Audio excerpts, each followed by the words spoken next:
তো দেখো গাইস, আজকের রেসিপি হচ্ছে আলু ডিমের ঝোল। আলু ডিমের লাল লাল ঝোল, অমলেট করে ডিমটাকে ঝোল বানিয়েছি। তো তোমাদের কাছে রেসিপিটা কেমন লেগেছে অবশ্যই লাইক কমেন্ট শেয়ার করো। ভিডিওটা স্কিপ না করে পুরো দেখো কীভাবে আমি আলু ডিমের রেসিপিটা বানাচ্ছি। তো চলো রেসিপিটা শুরু করি। তো দেখো, প্রথমে আমি লঙ্কা পেঁয়াজ কুচি দিয়ে দিচ্ছি,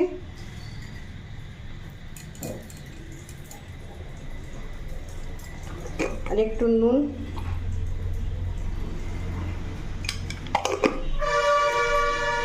তো সবথেকে প্রথমে পুচকি কিচেন থেকে তোমাদের সকলকে জানাই স্বাগত। Welcome to Puchki kitchen. Puchki কিচেনের রেসিপি আজকে দেখাচ্ছি। তো প্রথমে আমি পেঁয়াজ আর লঙ্কা দিয়ে দিয়েছি। এবারে দুটো ডিম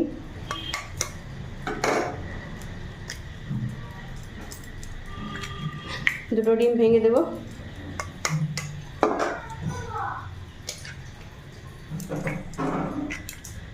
এবার ডিমটাকে আমি মিক্স করে নেব।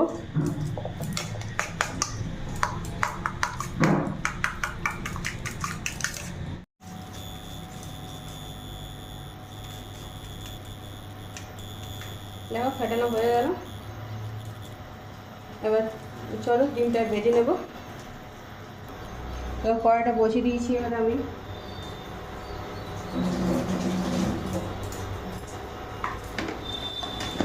এখানে কড়াইতে অল্প তেল দিয়ে দেবো।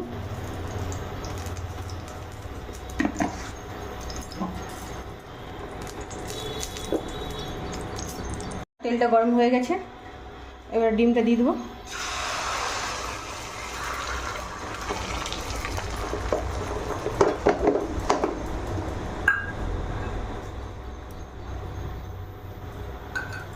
হয়ে গেছে, এবারে পাল্টে নেব।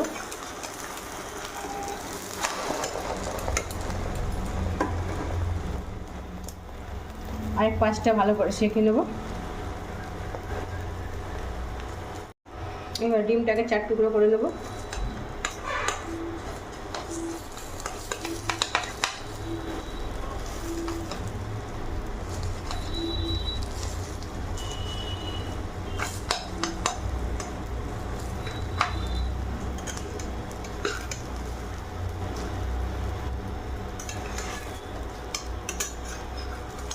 এবার নামিয়ে তারপরে দেখো ডিমগুলো সব উঠিয়ে নিয়েছি। এবার কড়াইতে তেল দিয়ে দিচ্ছি।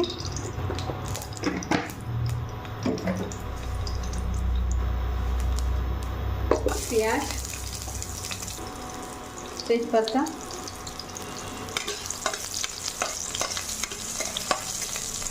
এদিকে দেখো আমি মশলাটা রেডি করে নিয়েছি। দেখো জিরা গুলকি আর রসুন বাটা, আদা বাটা, টমেটো কুচি, আর এখানে আমি লঙ্কা বাটা নিয়ে নিয়েছি। লঙ্কা বাটা দেখাবো পরে। পেঁয়াজ লাল হয়ে গেছে, টমেটো লঙ্কা সব দিয়ে দিই।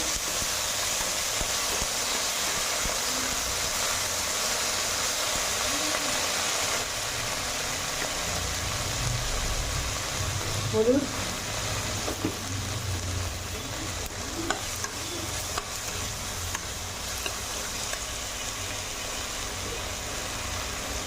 নুন,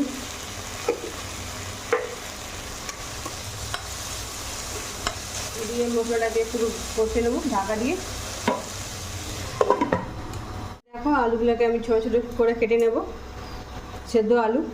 দেখো আমি আলুগুলোকে এবার ছোটো ছোটো করে কেটে নিচ্ছি।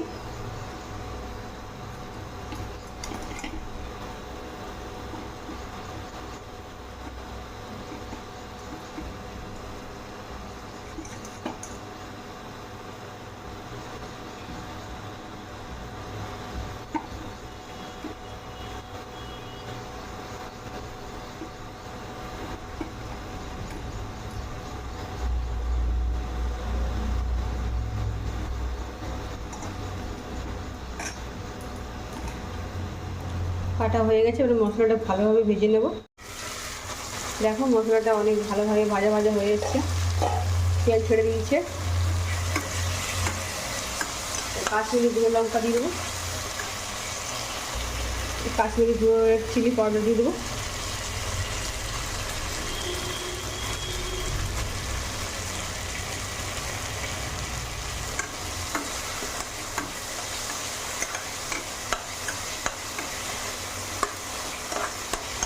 আর একটু ঢাকা দিয়ে মশলাটা আর একটু কষে নেব।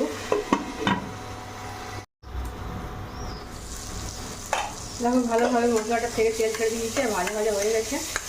সেদ্ধ করে রাখা আলু দিয়ে দিচ্ছি।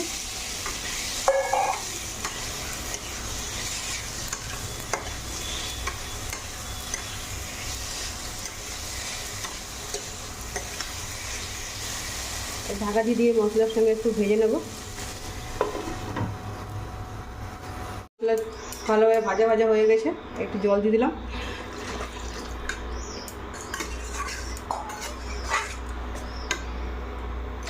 আর একটু সামান্য ঝোল দিয়ে দিলাম।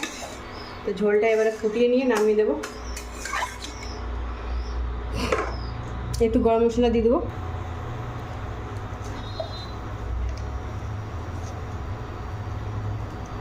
হালকা পরিমাণে একটু গরম মশলা।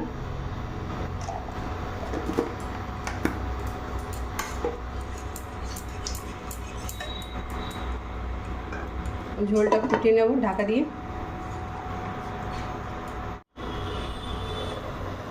দেখো ঝোলটা এবার ভালোভাবে ফুটে গেছে। এবার ডিমগুলো দিয়ে দেবো।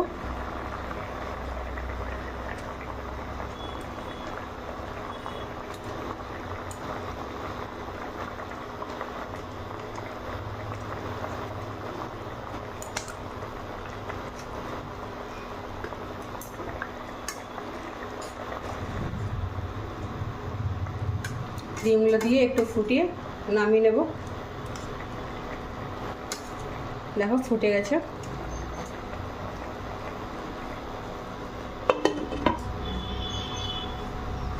এবার নামিয়ে দেখো গাইস কেমন হয়েছে। অমলেট দিয়ে আলু ডিমের লাল লাল ঝোল। ঝোলটা ফুটে গেছে। এবার ওভেনটা বন্ধ করে দেবো।